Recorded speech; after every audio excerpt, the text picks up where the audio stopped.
जय हिंद एंड नमस्कार दोस्तों। एक बार फिर आप सबका स्वागत करता हूं आपके अपने यूट्यूब चैनल जिसका नाम है CUET ब्लूम। यहां पर आपकी तैयारी होती है बिल्कुल सक्सेसफुल। दोस्तों मैं प्रिंस कुमार आप लोगों का तहे दिल से वेलकम करता हूं हमारे इस CUET हिस्ट्री डोमेन प्रिपरेशन के वीडियो के अंदर।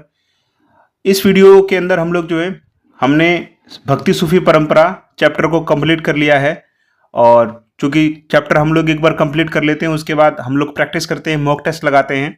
तो मैंने आप लोग के लिए मॉक टेस्ट की वीडियो बनाई जिसके अंदर टॉप 30 मोस्ट इंपॉर्टेंट MCQs हैं, जिसके अंदर मैंने प्रीवियस ईयर के पेपर सवाल भी जो इसके अंदर शामिल कर रखे हैं जो आप लोग को इस चैप्टर से पूछे गए हैं।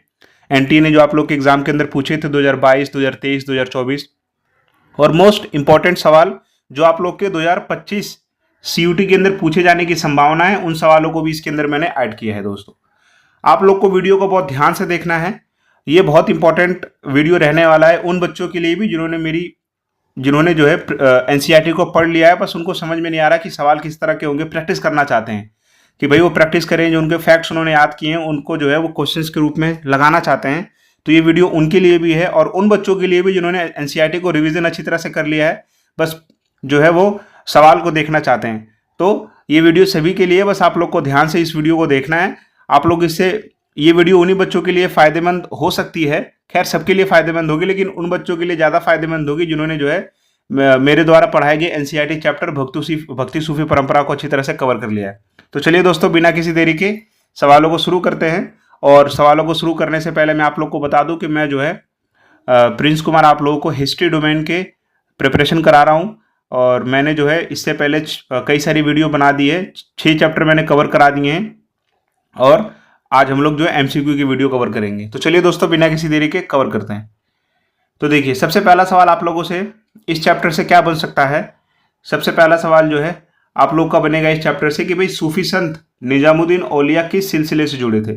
क्योंकि हम लोग को इस चैप्टर के अंदर भक्ति सूफी परंपरा सूफीज़म भी पढ़ना होता है, जिसके अंदर हम लोग को कई सारे जो प्रसिद्ध सूफी हैं, चाहे मोइनुद्दीन चिश्ती हो, निजामुद्दीन औलिया हो, तो इन लोगों के बारे में भी पढ़ना होता है। तो आप लोगों से पूछा जाएगा, सिलसिले पूछ लिया जाएगा कि भाई जैसे कि यहाँ पर सवाल में पूछा है कि भाई सूफी संत निजामुद्दीन औलिया किस सिलसिले से जुड़े हुए थे। तो हम लोग को पता होना चाहिए ये जुड़े हुए थे चिश्ती सिलसिला से।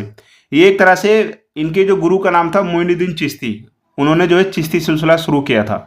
तो ये किस सिलसिले से जुड़े हुए हैं दोस्तों? चिश्ती सिलसिला, याद रखिएगा, ठीक है। निजामुद्दीन औलिया की दरगाह आप लोग को पता होगा कि दिल्ली के अंदर है। कई बच्चे आप लोगों में से वहाँ पर जा भी चुके होंगे, तो आप लोग को पता होना चाहिए। कई बार क्या होता है कि जो औलिया होते हैं और उनके स्थान होते हैं वो मिलान में आप लोगों से पूछ दिया जाता है, तो ये बहुत ज़रूरी हो जाता है। तो आप लोग एक एक चीज़ को ध्यान रखिए। तो पहले सवाल का उम्मीद करता हूँ कि आप लोग को एक्सप्लेनेशन समझ में आया होगा, सवाल समझ में आया होगा। आगे बढ़ते हैं सेकंड क्वेश्चन के लिए। अगला सवाल देखिए आप लोगों से क्या पूछेगा। अगला सवाल आप लोगों से एग्जाम के अंदर बन सकता है कि निम्नलिखित में से कौन एक निर्गुण भक्ति मार्ग के प्रवर्तक माने जाते हैं। मैंने आप लोग को NCERT पढ़ाया था तो मैंने आप लोग को 2 शब्द समझाए थे, एक था आपका सगुण, एक था आप लोगों का सगुण और एक था आप लोगों का निर्गुण।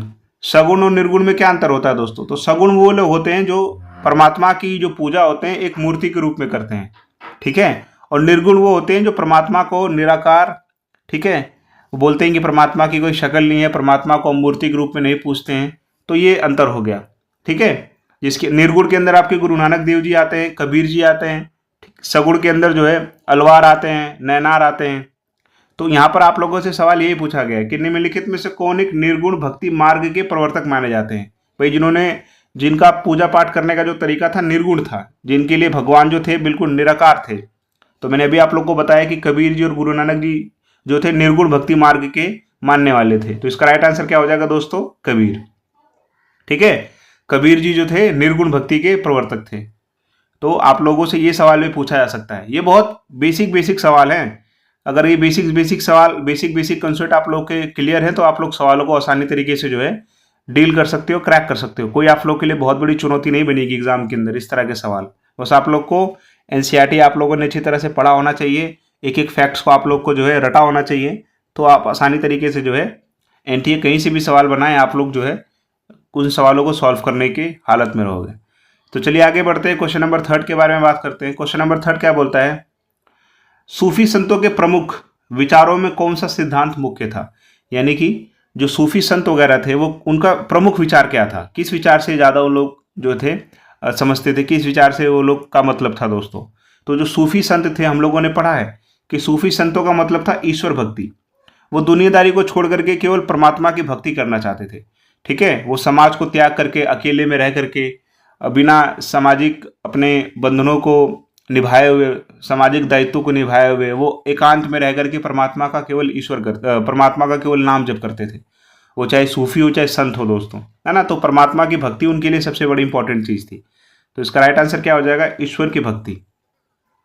वो लोग ना जातिवाद के अंदर फंसते थे, ना कर्मकांड के अंदर फंसते थे, ना भौतिकवाद जिसको हम लोग मटेरियलिस्ट बोलते हैं, ना वो बड़ी बड़ी संपत्तियां, ज्यादा पैसे इकट्ठा करने की सोचते थे, बड़े बड़े घर बंगले, इन सब से कोई इनको मतलब नहीं था। कर्मकांड भी नहीं करते थे दोस्तों, यज्ञ हवन ये सब इनसे इनका कोई मतलब नहीं था। पूजा पाठ से कोई मतलब नहीं था, जातिवाद से कोई मतलब नहीं था। इनका केवल एक ही मतलब था कि ईश्वर की भक्ति होनी चाहिए। ठीक है, तो इसका राइट आंसर हो जाएगा ईश्वर की भक्ति। अगला सवाल देखिए, क्वेश्चन नंबर 4 आप लोगों से क्या पूछेगा कि भाई भक्ति आंदोलन में नाम जपने और सभी के साथ समान व्यवहार का विशेष बल किसने दिया था। तो ऐसे कौन से संत थे जिन्होंने बोला था कि भाई परमात्मा का नाम जपो और सभी के साथ समान व्यवहार करोगे ना, तो ये चीज भी आपको जो है मोक्ष की प्राप्ति करा देगी, ये चीज भी आपको परमात्मा के करीब लेके जाएगी। ठीक है, तो ये बात किसने बोली थी। तो नाम जपने की जो बात थी हमारे बहुत प्रिय संत गुरु नानक जी ने बोली थी।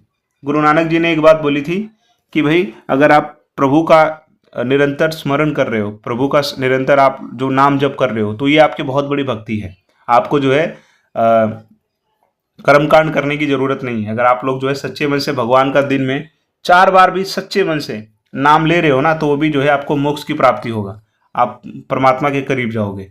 तो राइट आंसर क्या है दोस्तों, गुरु नानक देव जी ने ये बात बोली थी कि भाई नाम जपो और सभी के साथ जो है समान व्यवहार करो।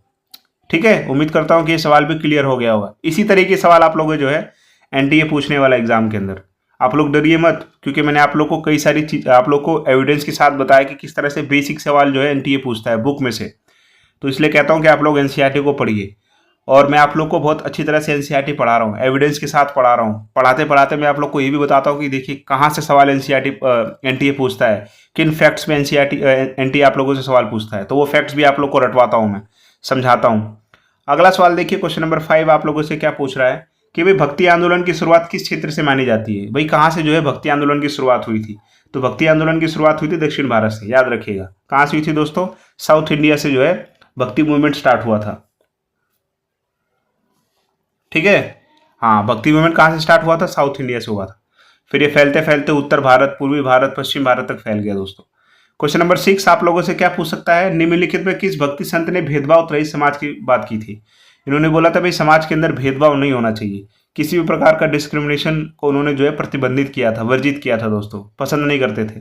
तो कबीर जी जो थे, कबीर जी जो बोलते थे कि भाई भेदभाव रहित समाज होना चाहिए। इन्होंने जो हिंदुओं पर भी कटाक्ष किया, मुसलमानों पर भी कटाक्ष किया, क्योंकि उनकी जो थी नीतियां भेदभाव को बढ़ावा देती थी। तो इन्होंने अपने जो है दोहे की सहायता से, कई सारे दोहो आप लोग इनके पता होगा, दोहों की सहायता से जो इन्होंने आलोचना की है भेदभाव की। तो याद रखिएगा कबीर जी। अगला आप लोग से सवाल पूछा जाएगा कि सूफी संत को सुल्तान मशाइख संतों का राजा कहा जाता था। तो इस तरह के सवाल भी एनटीए ने पूछे हैं। मैंने जब आप लोग को चैप्टर कवर करा रहा था एनसीईआरटी में, तो आप लोग को मैंने इस तरह के सवाल बताए थे कि कई सारे सूफी संत और उनको प्राप्त टाइटल्स मिलान करने के लिए आप लोगों से पूछ दिया गया था। ठीक है, तो ये आप लोग को पता होना चाहिए। तो भाई शेख निजामुद्दीन औलिया जी को बोला जाता था, सूफी संत को सुल्तान मशाइख संतों का राजा बोला जाता था। किसको बोला जाता था, शेख निजामुद्दीन औलिया जी को। तो ये बहुत इंपॉर्टेंट हो जाता है। इस तरह के सवाल आप लोगों से एनटीए ने पूछा है और पूछे जा भी सकता है, तो इसलिए आप एक एक चीज को अच्छी तरह से अपने दिमाग में रखिए। अगला क्वेश्चन, दक्षिण भारत में भक्ति आंदोलन के प्रारंभिक प्रचारक कौन थे। भाई दक्षिण भारत में जो भक्ति आंदोलन स्टार्ट हुआ था, तो किसने स्टार्ट किया था, सबसे पहले किसने जो है प्रचार प्रसार किया था। तो आप लोग को पता होना चाहिए कि भाई अलवार और नैनार, ये चीज भी आपको पता होना चाहिए। अलवार और नैनार ये क्या होता है दोस्तों, नैनार जो है शिव जी के भक्तों को नैनार बोला जाता है, और अलवार किसको बोला जाता है, विष्णु जी के भक्तों को अलवार बोला जाता है। तो आप लोग को ये भी चीज पता होनी चाहिए। ठीक है, हाँ। क्वेश्चन नंबर 9 आप लोगों से क्या पूछ सकता है दोस्तों कि भाई किस भक्ति संत ने वह एक ही राम है चाहे हिंदू पुकारे या मुसलमान रहमान कहे, किसने कहा था ये बात। तो ये कबीर जी ने बोला था। ठीक है, कबीर जी ने बोला था कि भाई इंसान एक ही है, बस वो अलग अलग शब्द में अलग अलग भाषा में जो है भगवान को पुकार रहा है, परमात्मा एक ही है। ठीक है, ये बात किसने बोली थी? कबीर जी ने बोली थी। फिर ये सवाल आप लोगों से जो है सीयूटी के अंदर पूछा गया था। ये सवाल आप लोगों का सीयूटी 2022 के अंदर पूछा गया था, इसलिए मैंने इस सवाल को ऐड किया है। सवाल क्या है? अंडाल किस परंपरा से संबंधित थी? तो अंडाल जो थी अलवार, अंडाल एक महिला थी दोस्तों, एक महिला भक्त थी जो विष्णु भगवान की बहुत बड़ी भक्त, उनको विष्णु भगवान को जो है अपना एक तरह से प्रेमी बताती थी। ठीक है, और ये अपने आप को प्रेसी बताती थी। तो ये किसकी भक्ति थी? ये आपकी विष्णु भगवान की बहुत बड़ी भक्ति थी। अगला सवाल आप लोगों से, अंडाल किस देवता की भक्ति थी? तो विष्णु भगवान की बहुत बड़ी भक्ति, याद रखिएगा। ठीक है, तो ये सवाल आप लोगों से जो है सीयूटी ने पूछा था। मैंने आप लोगों को कई बार बताया कि अगर कोई महिला से रिलेटेड फैक्ट होता है तो उसको आप लोग हमेशा स्टार लगा करके याद करने की कोशिश कीजिए, क्योंकि वो फैक्ट आप लोगों से एग्जाम में पूछे जाने की संभावना बढ़ जाती है, क्योंकि वो महिला से संबंधित है। अगला सवाल आप लोगों से क्या पूछा जाएगा? क्वेश्चन नंबर 12, जगन्नाथ मंदिर किस राज्य में स्थित है? तो हर बच्चे को पता होना चाहिए जगन्नाथ मंदिर। ठीक है, रथ यात्रा, तो ये कहाँ पर है दोस्तों? उड़ीसा के अंदर। ठीक है, बहुत फेमस, बहुत पवित्र मंदिर है जगन्नाथपुरी, ये आपका उड़ीसा के अंदर है दोस्तों। हर साल जो है रथ यात्रा निकलती है दोस्तों, है ना, तो इसलिए बहुत फेमस है। तो आप लोग को पता होना चाहिए उड़ीसा के अंदर है। पुरी के जगन्नाथ मंदिर के प्रमुख देवता कौन है? किस भगवान की पूजा की जाती है वहाँ पे? कौन से भगवान है जिनकी पूजा की जाती है? तो आप लोग को पता होना चाहिए जगन्नाथ विष्णु भगवान के एक अवतार माने जाते हैं।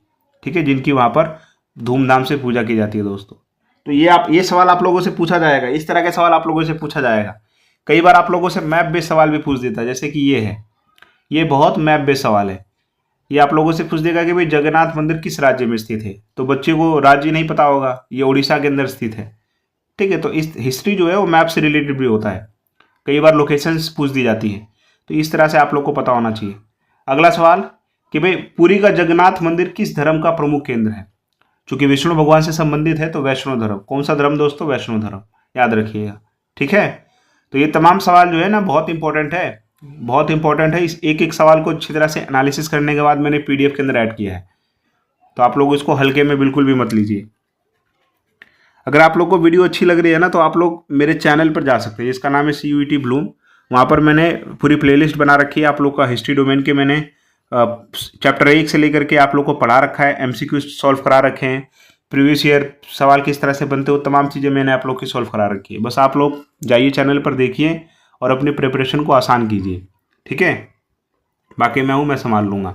अगला सवाल आप लोगों से क्या पूछा जा सकता है कि भाई भारत में चिश्ती सिलसिला का संस्थापक कौन है? तो मैंने आप लोग को ऊपर ही बताया था कि भाई ख्वाजा मोइनुद्दीन चिश्ती जो है चिश्ती सिलसिला के संस्थापक हैं। ठीक है, हाँ याद रखिएगा, मोइनुद्दीन चिश्ती, इनकी दरगाह अजमेर के अंदर है। अगला सवाल, सूफी सिलसिले का प्रमुख केंद्र अजमेर किस संत से जुड़ा हुआ है? सेम सवाल है, तो आप लोग को पता होना चाहिए ख्वाजा मोइनुद्दीन चिश्ती, इनकी दरगाह कहाँ है दोस्तों? अजमेर के अंदर है।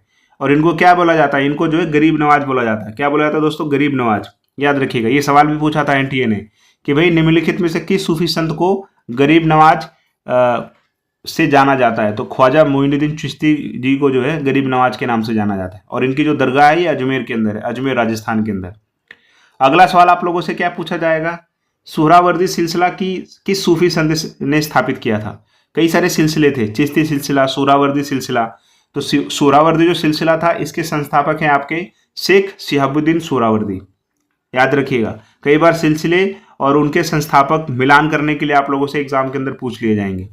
तो सुहरावर्दी सिलसिला की स्थापना किसने की थी? शेख शिहाबुद्दीन सुहरावर्दी ने की थी। तो ये भी बहुत इंपॉर्टेंट सवाल हो जाता है। नेक्स्ट क्वेश्चन पे बढ़ते हैं। अगला सवाल आप लोगों से क्या पूछा जाएगा कि सूफी संत को गरीब नवाज के नाम से जाना जाता है? तो देखिए सवाल पूछ लिया गया, तो भाई ख्वाजा मोइनुद्दीन चिश्ती जी को जो है गरीब नवाज के नाम से जाना जाता है। इनके जो भक्त हैं इनको गरीब नवाज बोलते हैं। ठीक है, इनके दरगाह पे चाहे हिंदू हो, चाहे मुसलमान हो, चाहे सिख हो, ईसाई, सब लोग जाते हैं। ठीक है, तो आप लोग को पता होना चाहिए। ये सवाल NTA ने पूछा था दोस्तों, आप लोग विश्वास करिए, इस सवाल को 2023 के अंदर जो है NTA ने पूछा था। बहुत ईजी सवाल था, कोई टफ है क्या? बिल्कुल टफ नहीं। NCERT में से एक लाइन उठाई गई है और वहीं पर MCQ बना दिया गया है। तो कुछ भी टफ नहीं है, बस आप लोग को जो है ध्यान से बिल्कुल एक्टिव होकर के पढ़ना। अगर आप लोग एक्टिव होकर पढ़ोगे तो आप लोग का जो है CUET का एग्जाम इजीली क्रैक होने वाला है।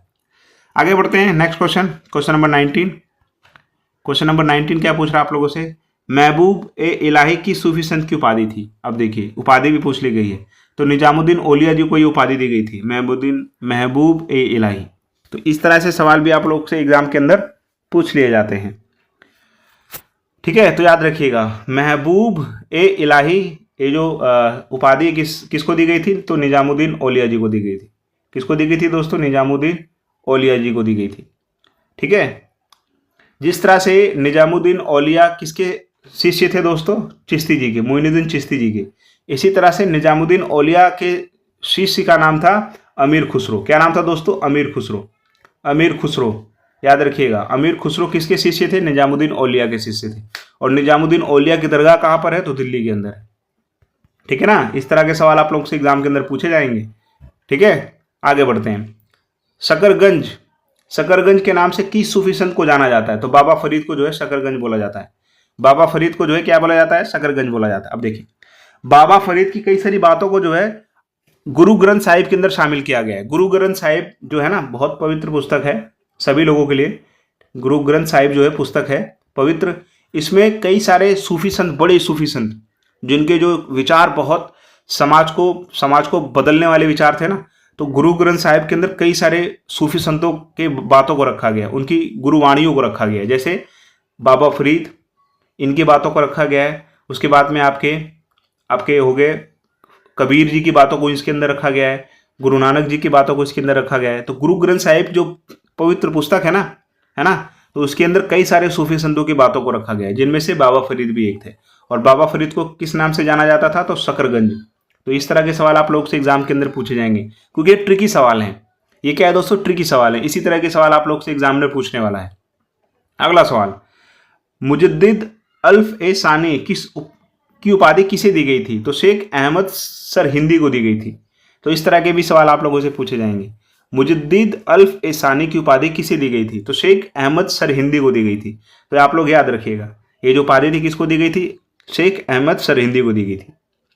आगे बात करते हैं चिराग दहली। ये तो बहुत इंपॉर्टेंट है, ये मुझे लग रहा पूछा जाएगा एग्जाम के अंदर। चिराग दहली उपाधि किस सूफी संत से जुड़ी हुई है, तो शेख नसीरुद्दीन महमूद। शेख नसीरुद्दीन महमूद को क्या दिया गया दोस्तों, उपाधि चिराग दहली, यानी दिल्ली के चिराग। ये उपाधि किसको दी गई है, तो शेख नसीरुद्दीन महमूद जी को जो ये उपाधि दी गई है। तो आप लोग ध्यान रखिएगा, ये सवाल बहुत इंपॉर्टेंट है, वेरी वेरी इंपॉर्टेंट सवाल एग्जाम के लिहाज से। तो इस सवाल पे आप स्टार लगा के कॉपी में नोट डाउन कर लीजिए।